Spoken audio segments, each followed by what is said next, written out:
What up, Seth Miranda here. This is Adorama Rewind, and I know I said I was going to do this episode from Vegas at WPI, but it looked like my schedule was getting really crunched up, so I'm going to get through all this and then jet right from the spot over to Vegas. So anybody that's going to be at WPI this week, look for me, say what's up. Me and Danny Norton will be out there. More information on that a little later.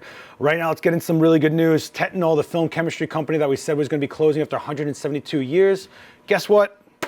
Management buyout has been accepted. So Tetenal, who has been making a lot of the chemistry for, C41 and other processes, 172 years in the game, and it looks like the employees of the company were able to get together and buy it out and are going to keep Tetenal going forward. I'm sure it'll be at a smaller scale. I'm sure it'll be reformed. I'm sure we'll see a difference in the way it's been running as opposed to 2 centuries going forward.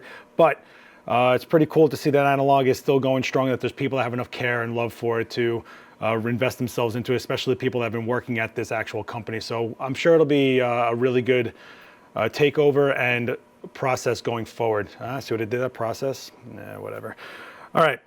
In some gear news, Tokina just released this, a 16 to 28 millimeter 2.8 opera lens at a $700 price point, which is pretty awesome. So 16 to 28 is a pretty versatile wide angle lens, 2.8, great aperture. And we're looking at 15 elements over 13 groups, 9-blade aperture. So that'll give you your bokeh. It's got no filter threads because, it's super wide angle and stuff like that. But it seems like a pretty good lens for an all-around wide-angle banger if you need it at a pretty affordable price point of $700 or less, brand new, and it's just coming out. So we're going to keep an eye on that, see how the reviews go. Maybe we'll get our hands on ourselves. I don't know. In more lens news, Nikon is doing a Canikon autofocus lens adapter. What does this mean? This basically means that you can take your Canon EF lenses and mount them to like a Nikon Z series and still maintain autofocus capability. So in the past, you had adapters that would allow you to mount the lens physically from one manufacturer to another, but there'd be no autofocus capability. It would be a dumbed down, totally manual lens, some cases not even having CPU connections or anything like that. This seems to be the first one that's going to allow you to take an EF lens from a Canon and put it on a new Nikon for the Z series and maintain the autofocus capabilities. Pretty interesting. I'm wondering what the performance value of that's going to be. I wonder how fast it's going to be, how accurate it'll be.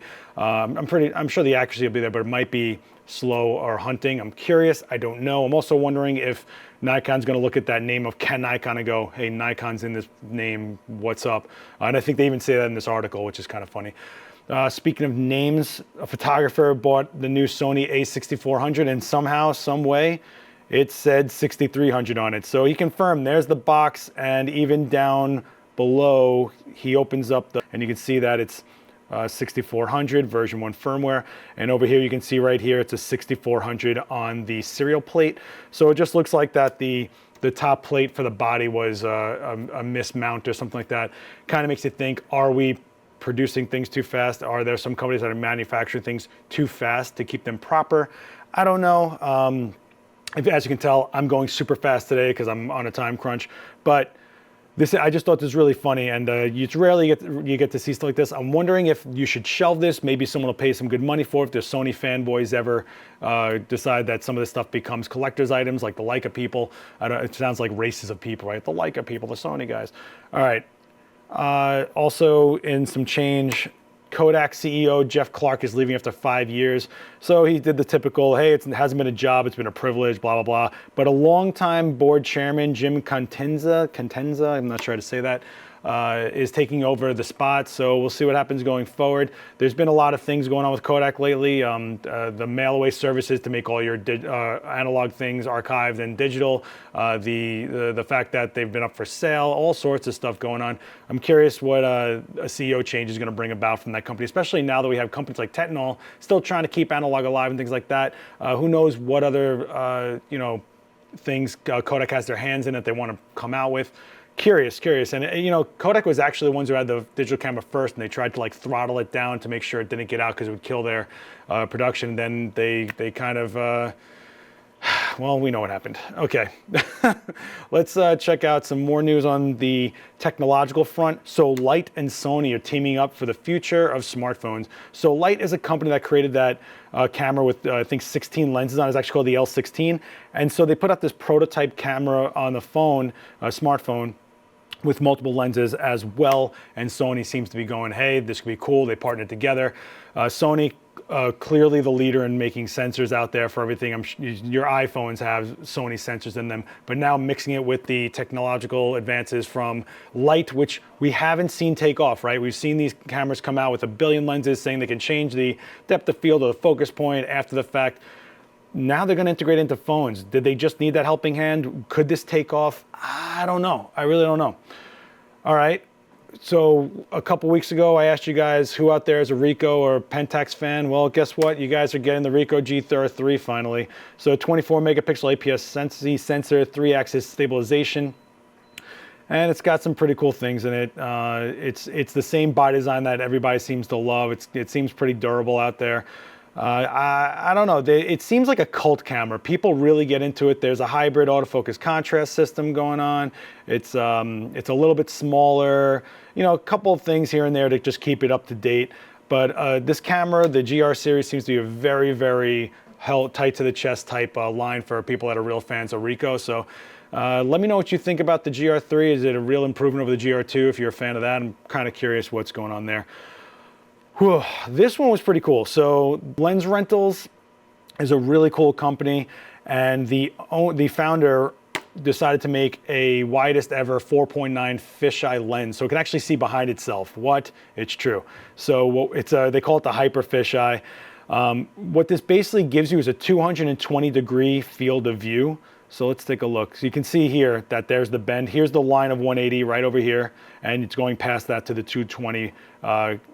To the 220 degree mark.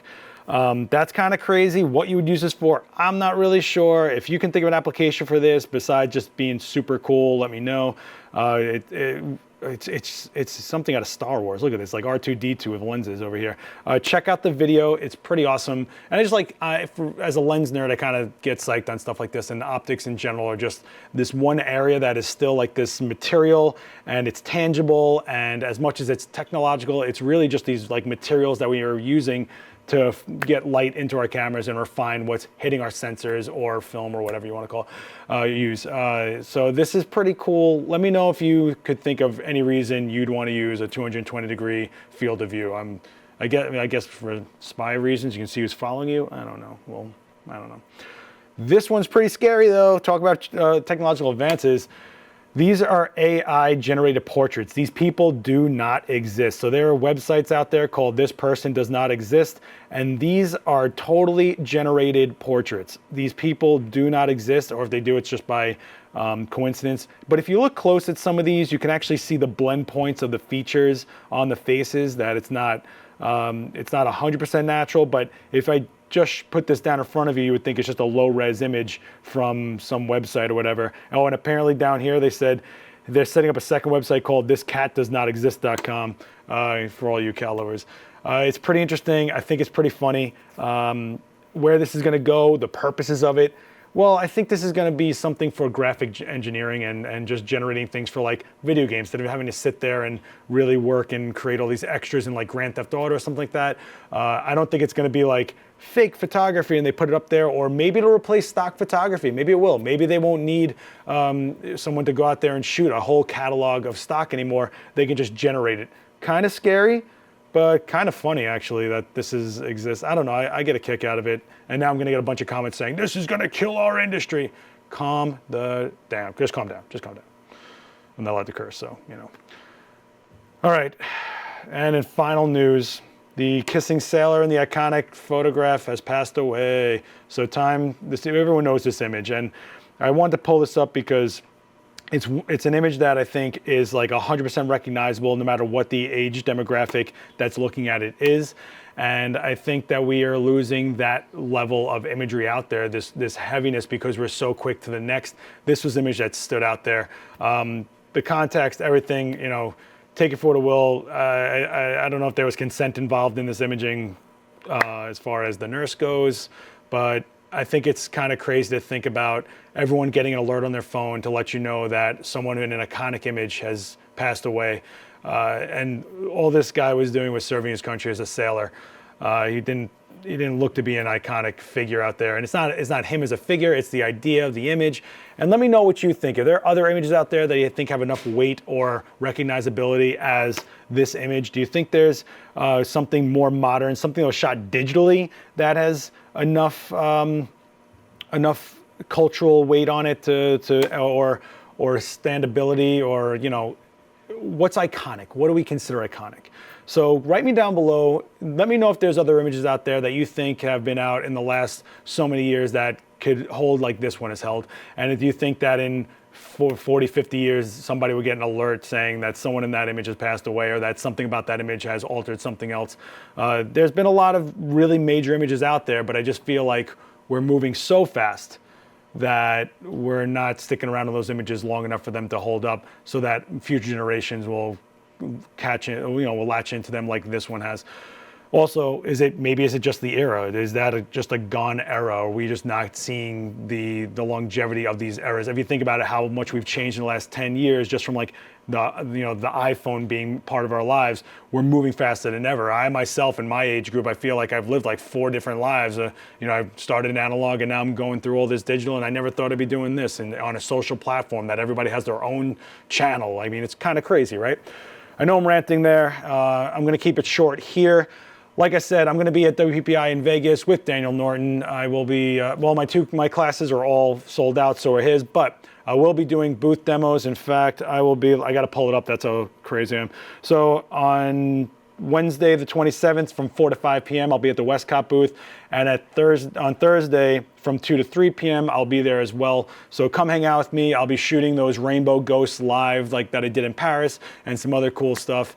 Daniel will be over at the Savage booth. And don't forget to check out the Adorama booth if you're there. I'm pretty sure it's 231 is the number of the booth, but I could be wrong, and that's terrible on my part to be wrong on that. Some really cool things coming on the channel this week. Be sure to stay tuned. A really big drop from Daniel Norton, I promise you. It's awesome, and it's definitely a special video and definitely a landmark or milestone for him and the channel as well. So keep a look for Onset this week. Okay, so I'm gonna close out by answering a question from like 2 weeks ago that I put up that I never answered myself. I just realized I've been neglecting the comments, and I've been not answering the questions myself. I'm doing these super fast, I apologize. So pretty much, I asked you guys if you could shoot anyone dead or alive, huge name, how would you shoot them, and would you retouch them? And I asked you that because we got into a heavy debate about the retouch issue, and I just felt like if you're shooting Jimi Hendrix, would you retouch Jimi Hendrix? Would you have it in you to retouch someone that everybody knows?